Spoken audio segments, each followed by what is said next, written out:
क्या मुबारक नाम है, अल्लाह अल्लाह आशिकों का काम है। अल्लाह अल्लाह इचे शिरीन स्तनाम शिरे शाकर मिकुनी जानम तमाम। বলেন সুবহানাল্লাহ। আল্লাহর নামের মতো দামি নাম আর আছে? ও ভাই মুসলমান, এক নম্বর গুণ হতে হবে, যখন আল্লাহর জিকির যত শুনবে অন্তরের ভিতরে পরিবর্তন আসবে। দুই নম্বর হলো একজন ইমানদারের সামনে ওয়াইদা তুলিয়াত আলাইহিম আয়াতুহু যাদাতুহুম ঈমানা। দুই নম্বর হলো মুমিনের সামনে যখন কোরআন তেলাওয়াত হবে, কোরআন তেলাওয়াত যত শুনবে ঈমান তত বাড়বে। এটা কষ্ট হয়নি? কোরআন শুনলে ঈমান বাড়ে না কমে? জুড়ে কও, ঈমান বাড়াইতে চান না কমাইতে চান? ঈমান যদি বাড়াইতে চান কোরআন তেলাওয়াত শুনতে হবে কিনা? কোরআন কার কিতাব? আরো জোরে কও। কোরআন হলো মুমিনের গাইডবুক, মসজিদ হলো মুমিনের হেড অফিস, কোরআন হলো মুমিনের গাইডবুক, আল্লাহ হলো মুমিনের স্রষ্টা, নবী হলেন মুমিনের পয়গম্বর। বলেন না সুবহানাল্লাহ।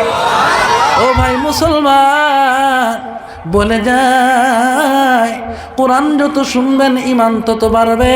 তিন নম্বর হলো ওয়ালা রব্বিহিম ইয়াতাওয়াক্কালুন, মুমিনের ভরসা হবে, তাওয়াক্কুল হবে একমাত্র কেবলমাত্র আল্লাহ পাকের উপরে। বলেন সুবহানাল্লাহ। মুমিন কার উপর ভরসা করবে? আল্লাহ। ইজ্জত দেওয়ার মালিককে, সম্মান দেওয়ার মালিককে, বেইজ্জতি করার মালিককে, রিজিকের মালিককে আল্লাহ রাব্বুল আলামিন কোরআনে বলেন, তুইজ্জু মা তাশা ওয়া তুযিল্লু মা তাশা বিয়াদিকাল খায়র ইন্নাকা আলা কুল্লি শাইইন কাদির। আরো জোরে কোন আল্লাহু আকবার। আল্লাহ রাব্বুল আলামিন বলেন, আমি যাকে চাই ইজ্জত দেই, যাকে চাই বেইজ্জতি করি। তুইজ্জু মান তাশা ওয়া তুযিল্লু মান তাশা বিয়াদিকাল খায়র, সব ক্ষমতার মালিক কে? আন্নাল কুওয়াতা লিল্লাহি জামিআ, সমস্ত ক্ষমতার মালিক আল্লাহ। বলেন সুবহানাল্লাহ। ওয়াতারযুকু মান তাশা বিগাইরি হিসাব, আল্লাহ বলেন আমি যাকে চাই হিসাব ছাড়া রিজিক দান করি। রিজিক দেওয়ার মালিককে। মুমিন বিশ্বাস করবে কাকে? ভরসা করবে কার উপর? মানবে কাকে? তাওয়াক্কুল করবে কার উপর? মুমিনের কেউ নাই, শুধু আল্লাহ। ঠিক কিনা? আর আল্লাহ যদি থাকে কোনো টেনশন আছে? বলেন টেনশন আসেনি? আল্লাহ রাসূল সাল্লাল্লাহু আলাইহি সাল্লাম যখন মক্কা থেকে হিজরত করে মদিনায় যাচ্ছিলেন, কাফির বেঈমান রাসূল করিম সাল্লাল্লাহু আলাইহি সাল্লামকে তাড়া করছিল কিনা? পিছা করেছিল। আবু বকর রাদিয়াল্লাহু তাআলা আনহু, আল্লাহ রাসূল সাল্লাল্লাহু আলাইহি ওয়াসাল্লাম তিনারা যখন গারে সুরের ভিতরে যখন নাকি আশ্রয় নিয়েছিলেন, নেওয়ার টাইমে কাফির বেঈমান সুর পর্যন্ত পৌঁছে গেছিল কিনা? যায় নাই? হযরত আবু বকর রাদিয়াল্লাহু তাআলা আনহু বলেছিলেন, ইয়া রাসূলুল্লাহ, ইয়া হাবিবাল্লাহ, নবীজি মনে হয় আমরা ধরা পড়ে গেলাম, আমরা ফেসে গেলাম। আল্লাহর নবী তখন কি বলেছিলেন? ইদহুমা ফিল গার ইদ ইয়াকুলু লিসাহিবিহি লা তাহজান ইন্নাল্লাহা মা'ানা। বলেন আল্লাহু আকবার। আল্লাহর নবী বলেছিলেন ইদহুমা ফিল গার, যখন দুইজন একটা গর্তের ভিতরে ছিলেন, ইদ ইয়াকুলু লিসাহিবিহি, তখন আমার নবী তিনার সাথে আবু বকরকে বলেছিলেন লা তাহজান, চিন্তা নাই, টেনশন নাই, কোনো ভয় নাই। কেন? আমরা মাইনরিটি নয়, আমরা এই মেজরিটি। কারণ ইন্নাল্লাহা মা'ানা, আল্লাহ আমাদের সাথে। আল্লাহ যার পৃথিবী আল্লাহ যার পৃথিবী, এই জন্য মুমিন ভরসা করবে কার উপর? হযরত মূসা নবীর নাম শুনেছেন? রাগ কম না বেশি? কত বেশি? উনি যখন রাগ করতেন মাথার থেকে পাগড়ি পরে যেত এমনি। বলে রাগী মানুষ দুনিয়াতে আসেনি? এরকম রাগী মানুষ আছে? নাই। উনার মাথার চুলগুলি আঙ্গুলের মতো দাঁড়িয়ে যেত। সুবহানাল্লাহ। হুজুর রাগ করা তো হারাম। রাগ করা হালাল না হারাম? হারাম। তো মূসা নবীর রাগ যে বেশি, বলে ফেরাউনকে শাস্তা করার জন্য মূসা আলাইহিস সালামের মতো বনি ইসরাইলকে ঠিক করার জন্য এমন রাগী নবীর প্রয়োজন ছিল বটেই আল্লাহ মূসা নবীকে এত রাগ আল্লাহ দান করছে। সুবহানাল্লাহ বলেন। হযরত মূসা নবীকে যখন ফেরাউন তাড়া করেছিল, লুহুদিয়া সাগরের সম্মুখে পড়ে গেছে। হযরত মূসা নবীর উম্মতরা বলল, ইয়া মূসা ইন্না লামুদরাকুন। ও মূসা, আমরা বোধহয় পাকড়াও হয়ে গেলাম, ধরা পড়ে গেলাম। হযরত মূসা নবী উনি দেখেছেন তিন দিক থেকে শত্রু আক্রমণ, সম্মুখে লুহুদিয়া সাগর, এমন সাগর যে সাগরের কোনো তলাই নেই। এমনি টাইমে মূসা নবী উনার ইমানের পাওয়ার এত বেশি ছিল, তখন মূসা নবী বলেছিলেন, কাল্লা রব্বি সায়াহদিন। বলছিল কখনো নয়, হারগিজ নেহি, কখনো নয়, আমার আল্লাহ আমাদের পথের পথিক বানিয়ে দেবে। সুবহানাল্লাহ বলে। মূসা নবী বলছিলেন এর ভিতরেই আল্লাহ বের হওয়ার একটা রাস্তা অবশ্যই আল্লাহ ব্যবস্থা করে দেবেন। ভরসা কার উপর? আর একটু জোরে বলতে হবে। আমাদের ভরসা কার উপর? আছে তো ভাইয়ের আমার, এই কথাটা আল্লাহর বড় পছন্দ লেগেছে, খুব ভালো লেগেছে। আল্লাহ রাব্বুল আলামিন তখন বললেন, ও লুহুদিয়া সাগর, সাগরকে আল্লাহ অর্ডার করলেন। সাগরকে অর্ডার করার পরে মনে হয় 1 ঘন্টা লাগে। বলেন,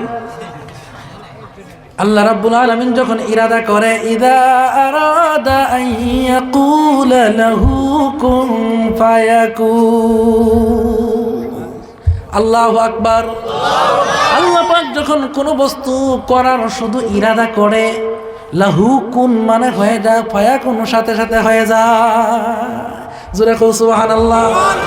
ও মুসলমান, আল্লাহ বললেন, ও সাগর রে, আমার মূসা আমার প্রতি ভরসা করেছে, তাড়াতাড়ি করে মূসাকে যাওয়ার ব্যবস্থা করে দে। সুবহানাল্লাহ জোরে কন। এই কথা বলতে দেরি, লুহুদিয়া সাগরের উপর সাথে সাথে 12টা রাস্তা হয়ে গেছে। কয়টা রাস্তা? 12টা পথ। দুনিয়া সৃষ্টির থেকে নিয়ে আজ পর্যন্ত, আজ থেকে নিয়ে কিয়ামত পর্যন্ত লুহুদিয়া সাগরের উপর একটা ব্রিজ বানাইতে পারে নাই, পারবেও না। আল্লাহ মুহূর্তের ভিতরে 12টা ব্রিজ বানিয়ে দিয়েছে। কোনো রোডের প্রয়োজন হয় নাই, সিমেন্টের প্রয়োজন হয় নাই, শুধু ওয়াটারের প্রয়োজন হয়েছে। ভাই ক্ষমতা আছে না আল্লাহ? আবার ওই একটা ব্রিজ জানে বানিয়ে দিল, ধরে নিলাম দুনিয়াবাসী একটা ব্রিজ বানিয়ে দিল, ব্রিজ বানতেও তা লাগবো 3 বছর, ঠিক কিনা? কয় বছর লাগবো? ব্রিজ বানাইতেও তো লাগবো 300 বছর, আর ভাঙতে লাগবো 3 বছর। সাপোজ এক্সাম্পল দিলাম। কিন্তু আমরা আল্লাহ রাব্বুল আলামিন মূসাকে বলে, এ মূসা চলে যাও, চলে যাও। উনি যখন মিডিলে গেলেন, মাঝখানে চলে গেলেন, ফেরাউন আসছে, এসে দেখে আহারে কত সুন্দর রাস্তা। এ বাসে তার বাপে বানাইছে, কোথা ভাবছে? তার বাপে বানাইছে। ফেরাউন আর কিছুই দেখলো না, চলে গেল। মূসা নবী মিডিলে পৌঁছে গেছে, ফেরাউন ইপারে, এবার মূসা আলাইহিস ওপারে, ফেরাউন মাঝখানে। এবার খেলা শুরু। কিতা শুরু হয়েছে? খেলা শুরু হয়েছে। এখন আল্লাহর হুকুমে ব্রিজ হয়েছে, ভাঙবে কার হুকুমে? আল্লাহ বললেন, পানি রে, ও ব্রিজ রে, ও রাস্তা আগে জেলা ওলা হয়ে যা, আগে যেমন এখন হয়ে যা, তেমন এই জন্মার নবীকে একটি প্রশ্ন করেছিলেন, ও নবী বলেন তো দেখি এমন একটা জায়গার নাম বলেন যে জায়গায় জীবনে একবার সূর্যর পোহর লাগছে। নবী বলেছিলেন জীবনে একবার সূর্যর পোহর লেগেছে, ওই জায়গা হলো লুহুদিয়া সাগর। কারণ রাস্তা হয়েছিল মুহূর্তের জন্য, সূর্যর পোহর পড়েছে, আগেও পড়ে নাই আর পড়বেও না, একদিন পড়েছে। ঠিক কিনা জোরে বলেন। 2 নম্বর প্রশ্ন করেছিল, ও মুহাম্মদ ওই এমন একজন নবীর নাম বলেন, এমন একজন নবীর নাম বলেন যে নবীকে কবরে রাখা হয়েছিল, কিন্তু কবরে নবীরে নিয়ে সারা দরিয়া দৌড়াদৌড়ি করছে। শেষ পর্যায়ে কবর সেই মুর্দাকে বের করে দেওয়ার জন্য বাধ্য হয়ে গেছে। তখন মুসা আল্লাহর নবী জবাব দিয়েছিলেন, তিনি হলেন হযরত ইউনূস আলাইহিস সালাম। বলেন সুবহানাল্লাহ। 3 নম্বর প্রশ্ন করেছিল, যমজ 2 সন্তান, যে 2 সন্তান একসঙ্গে জন্ম নিয়েছে কিন্তু তাদের বয়সের পার্থক্য 100 বছর। কি তা বুঝেননি? কত বছর? যমজ সন্তান নাইনি, একসঙ্গে 2 সন্তান হয় না? একসঙ্গে 2 সন্তান হয়, বয়স হয় 1-2 ঘন্টার ডিফারেন্স। ঠিক কিনা জোরে বলেন। কিন্তু 2 জনের বয়সের পার্থক্য কত বছর? 100 বছর। তখন বলেছিলেন ওই 2 যমজ সন্তানের বয়সের পার্থক্য আল্লাহ রাব্বুল আলামিন 100 বছরের জন্য জমিন আল্লাহ দুনিয়াকে থামিয়ে দিয়েছিলেন। থামানির আগে একজন হয়েছে, থামানির পরে আরেকজন হয়েছে। বয়স কত বছর পার্থক্য? উজাইর আলাইহিস সালামের জামানায় এমন একটা সময় ছিল। তো বলতেছিলাম, আল্লাহ বলছিলেন হে নদী আগে যেমন তেমন হয়ে যা। এবারে ফেরাউন তো মিডিলে পড়ে গেছে, কোথায় যায়? ফেরাউনের লস্কর চালাবে না, সব শেষ। এবার ফেরাউন রয়ে গেছে। কে রয়েছে? ফেরাউনের ভরসা আল্লাহর উপর আসেনি? আছে। আর মুসা আলাইহিস সালাম ভরসা কার উপর? ভরসা মুসা আলাইহিস সালামের আল্লাহর উপর। আল্লাহ উপার পার করে দিয়েছে। ফেরাউন মাঝখানে পড়ছে, দেখে চতুর্দিকে ভূমিকম্প শুরু হয়ে গেছে। এবার ফেরাউন দেখছে ঠেলার নাম কি তা? এতদিন বলছিল ডিয়ার ইজ নো গড, আল্লাহ বলতে কেউ নাই, আনা রাব্বুকুমুল আলা, আমি বড় খুদা। ঠিক কিনা? এতদিন কিতা কইছে?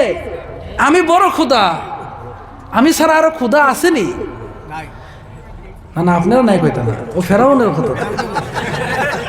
আমার ভাইয়ের, আমার বন্ধুগণ, আল্লাহ রাব্বুল আলামিন যখন নদীকে একাকার করে দিলেন, ফেরাউনের ভরসা আল্লাহর উপর নাই। ফেরাউন একবার পানির নিচে যায় আর একবার ওঠে, পেটটা ফুটকা মাছের মতো মোটা হয়ে গেছে। ফেরাউন এবারে দেখে কয়, আমানতু আন্নাহু লা ইলাহা ইল্লাল্লাযী। এতটুক বলে শেষ করছে। ফেরাউন বলে, আল্লাহ ঈমান আনলাম ওই আল্লাহর উপরে যে আল্লাহ ছাড়া কোনো রব নাই। এতদিন কইছে আমি ছাড়া কোনো রব নাই, এখন কয় আল্লাহ ছাড়া কোনো রব নাই। ঠেলার নাম ঠেলা শুরু হয়েছে। কিতা ভাই কষ্ট হয়নি? এমনি টাইমে আল্লাহ তো শুনে না। ফেরাউন কয় আল্লাহ মনে হয় বুঝে নাই। কিতা কয়? সূরা ভিতরে আছে। তখন ফেরাউন বলে, আমানতু আন্নাহু লা ইলাহা ইল্লাল্লাযী আমানাতু বিহি বানু ইসরাঈল। আল্লাহ এত বারবার বলতেছি, ইমার্জেন্সি তাড়াতাড়ি শুনতে লাগে। ইমার্জেন্সি তো ইমার্জেন্সি না নি, এমার্জেন্সির টাইমে আল্লাহ শুনে না। তখন একটু বুঝায় বলি, আমানাত বিহি বানু ইসরাঈল, ওই রবের উপর ঈমান আনছি যে রবের উপর বনি ইসরাঈল ঈমান আনছে, যে বনি ইসরাঈল পার হয়ে গেল। কিতা কয়? তারা পার হয়ে গেল। ওরা যে রবের উপর ঈমান আনছে সেই রবের উপর ঈমান আনলাম। আল্লাহ তখন রিপ্লাই দিয়ে দিলেন, এখন ওয়াকাদ আসাইতা ক্বাবলু ওয়া কুনতা মিনাল মুফসিদিন। ঠেলা পাইছো, ঠেলা পাই ঈমান আনা শুরু করছো। এর আগে কত বাহাদুরি করছো, হ্যান করেঙ্গে তেন করেঙ্গে, লাঠি কে আন্দর মুগুর ভরেঙ্গে। পরে কি না জোরে বলেন? বাহাদুরির সীমা নাই। এত বাহাদুরি করেছ। এবার ফেরাউনকে আল্লাহ বলে আল-ইয়াউমা নুনাজ্জিকা বিবাদানিক, ও ফেরাউন রে আমার উপর ভরসা করো নাই, আমার সাথে বাহাদুরি করেছ। এবার শুনে নাও, তোকে শুধু মারবই না, তোর শরীরকে আমি হেফাজতে রেখে দেব। এই ফেরাউনকে ভূমিকম্পর মতো পানি থেকে এমন একটা ঝাটকা মেরেছিল, ঝাটকা মারার পরে লোভনীয় পানি তার শরীরে লেগে গেল, পাহাড়ের ওপারে তাকে ফেঁকে দিল। 5000 বছর পরে ফেরাউনের লাশ বের হয়েছে। কত হাজার? 5000 বছর পরে ফেরাউনের লাশ পাওয়া গেছে। এবার মিশর মিউজিয়ামে রাখা হয়েছে। আল্লাহ রাব্বুল আলামিন কেন রেখে দিলেন? বলে বাহাদুরি করনেওয়ালার কি পরিণাম হয় একবার দেখে নাও। ফানজুরু কাইফা কানা আকিবাতুল মুফসিদিন। আল্লাহ বলে নজর করে দেখো ফাসাদ করনেওয়ালার কি পরিণাম হয়। এই জন্য মুসলমান ইমানদার ভরসা করবে কার উপর? আরো জোরে এখন কার উপর? আল্লাহর উপর ভরসা করবে। মাইয়া তাওয়াক্কাল আলাল্লাহ ফাহুয়া হাসবু, আল্লাহর উপর যার ভরসা হয় আল্লাহ তার জন্য যথেষ্ট। আমার ভাইরা, তাহলে ঈমান আমাদের পরিশুদ্ধ করতে হবে কিনা? তার ঈমান ছাড়া জান্নাতে যাওয়ার কোনো সুযোগ নাই। আবু তালিব নাম শুনছেননি?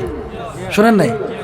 আবু তালিব নবীজি বলছেন চাচা যান একবার কলিমাটা পড়ে নেন, ঈমানটা একবার এনে নেন, বাকি যত সমস্যা আছে আমি সব দায়িত্ব নিয়ে নিলাম। কিন্তু ঈমান আনে নাই। ঈমান না আনার কারণে আবু তালিব আল্লাহর নবীকে এত মায়া করেছিলেন, এত মহব্বত করেছিলেন, ঠিক কিনা জোরে বলেন? মায়ায় পড়ে নবীজি আবু তালিবের জন্য মাগফিরাতের দোয়া শুরু করে দিয়েছিলেন। আল্লাহ রাব্বুল আলামিন বললেন মা কানা লিন-নবী ওয়াল্লাযীনা আমানু আইয়াস্তাগফিরু লিল-মুশরিকিনা ওয়ালাউ কানু উলি কুরবা ফালাম্মা তাবায়্যানা লাহুম আন্নাহুম আসহাবুল জাহিম। আল্লাহ বললেন মা কানা লিন-নবী, কোন নবীর জন্য অর্ডার নাই, ওয়াল্লাযীনা আমানু কোন ঈমানদারের জন্য অর্ডার নাই, আইয়াস্তাগফিরু লিল মুশরিকিন কোন মুশরিকের জন্য মাগফিরাতের দোয়া করবে। মুশরিক যেহেতু জাহান্নামী তাতে কোনো সন্দেহ নাই। মুমিনের কত দাম, মুমিনের কত সম্মান। আল্লাহ রাব্বুল আলামিন কোরআনে বলেন ওয়ালা আবুদুম মুমিনুন খায়রুম মিন মুশরিক ওয়ালাউ আ'জাবাকুম। বলেন আল্লাহু আকবার। আল্লাহ পাক বলেন একজন মুমিন যদি গোলাম হয় আর একজন মুশরিক যদি কোটিপতি হয়, কিন্তু একজন গোলামের দাম কোটিপতি মুশরিকের চাইতে কোটি গুণ বেশি। নারায়ে তাকবীর, নারায়ে তাকবীর। আবার শুধু কি মুমিন পুরুষের কথাই বলছেন না, নারীর কথাও আছে। নারী ছিলেন কিনা? ছিলেন না? নারী ছিলেন তো? এই মা বোন সম্পর্ক আল্লাহ বলছেন ওয়ালা আমাতুম মুমিনাতুন খায়রুম মিন মুশরিকা ওয়ালাউ আ'জাবাতুকুম। আল্লাহ বলে একজন নারী যদি মুমিনা হয় আর যদি বান্দিয়া হয়, বান্দি ছিলেন মানে আগের দিনে মানুষ বেচা কিনা হতো, ঠিক কিনা জোরে বলেন? যদি বান্দিয়া হয় আর যদি একজন মুশরিকা কাফিরা নারী যদি কোটিপতি হয়, কিন্তু একজন বান্দির দাম কোটি গুণ বেশি। এই কথাটা আমাদের আচরিত লাগতে পারে কিনা? পারে না? পারে। এই জন্য আল্লাহ বলছেন ওয়ালাউ আ'জাবাকুম, যদিও তোমাদের আচরিত মনে হয়। এরপরেও বলছে ওয়ালাউ আ'জাবাতকুম, নারীদেরকে বলছে যদিও তোমাদের আচরিত মনে হয়, তবে ঈমানদার দুনিয়ার ভিতরে যত জাতি আছে সব থেকে শ্রেষ্ঠ উত্তম দামি জাতি হলো উলাইকা হুম খায়রুল বারিয়া। যারা ঈমানদার তারাই হলো জাতির শ্রেষ্ঠ জাতি। সুবহানাল্লাহ। আমরা শ্রেষ্ঠ জাতি, ঠিক না? আমরা শ্রেষ্ঠ কিনা? শ্রেষ্ঠ না নিকৃষ্ট? আমরা শ্রেষ্ঠ, তবে শ্রেষ্ঠত্বর মর্যাদা আল্লাহ দিছে, কিন্তু সবাই নিতে পারে নাই, ঠিক কি না? যেমন আল্লাহ রাব্বুল আলামিন কোরআনে বলেন, ওয়ালাকাদ কাররামনা বানি আদামা ওয়া হামালনাহুম ফিল বাররি ওয়াল বাহরি ওয়া রাযাকনাহুম মিনাত তাইয়্যিবাত। আল্লাহু আকবার। আল্লাহ বলেন, আদম সন্তানকে আমি বড় দাম দিয়েছি। দাম দেওয়ার কারণে আমি তাদেরকে জলভাগে স্থলভাগে চলার ক্ষমতা দিয়েছি, ঠিক কিনা জোরে বলেন? ভাই, বায়ুপথে চলতে পারে না? নাই? বায়ুপথ চিনেন? কোনটা? উপর দিয়ে যায়, যায় না? নাই? প্লেন দিয়ে যায়। জলপথ মানে পানির উপর দিয়ে নৌকা চলে, চলে কিনা জোরে বলেন? জলপথ, বায়ুপথ, স্থলপথ চলার ক্ষমতা দিয়েছি। তাদের জন্য পুত পবিত্র রিজিকের ব্যবস্থা করেছি। কিন্তু বনি আদম ভালো ভালো খানা তুইয়া মাঝে মাঝে খারাপ খাবার খাই কিনা জোরে বলেন? খাইনি? খাইনি? কত সুস্বাদু পানি আছে, শরবত আছে, কত কিছু আছে, ওইটাতে মাঝে মাঝে ওইদিকে যায়নি? যায়নি? তখন শয়তানে কি তা কর? শয়তানে গালো হাত দিয়ে চিন্তা করে, আমি এত নিচে নামতে পারি নাই। তাহলে আমাদেরকে আল্লাহ ইজ্জত দিছে, তবে ইজ্জত নিতে পারি নাই। আমরা ইজ্জত নিতে চাই কি না? বলেন, ইজ্জত নিতে চাই কি না? আমরা আর ভাষা একটা করে, সুখে খাইতে ভূতে ঠেলায়। আপনারা কই নিয়ে দিলেন? সুখে থাকতে ভূতে টেলায়, ভূতে টেলায়। বুঝছেন? বলে সুখে আছে না? মাদ্রাসার ছাত্র দেখবেন, ছোট একটা ছেলেকে মাদ্রাসায় দিছে, টাইমলি গোসল করতেছে, খানি খাইতেছে, থাকতেছে, আরামে আছে, মাদ্রাসা থেকে ফেলাইছে। বলাই না নি? পরানির বাদে বাবে কইছে 10টা গরু কিনে দিছে। কয়টা গরু নিয়ে এবার বন্ধ গেছে, একটা এদিকে দৌড় দিছে, এটা এই পাশে পাশে দৌড়। এই কইছে সুখে খাইতে ভূতে টেলায়। আমার ভাইয়ের, আমার বন্ধুগণ, আল্লাহ আমাদেরকে জান্নাত দেওয়ার জন্য তৈয়ার করেছেন, ঠিক কিনা জোরে বলেন? ও মুসলমান, এই জন্য আমরা ইমানদার, ইমানদারের চাইতে দামি দল আরো আছে। ইন্নাল্লাযীনা আমানু ওয়া আমিলুস সালিহাতি কানাত লাহুম জান্নাতুল ফিরদাউসি নুজুলা। আল্লাহু আকবার। আল্লাহ বলেন, যারা ঈমান আনবে, নেক আমল করবে, তাদের জন্য জান্নাতুল ফিরদাউস রিজার্ভ।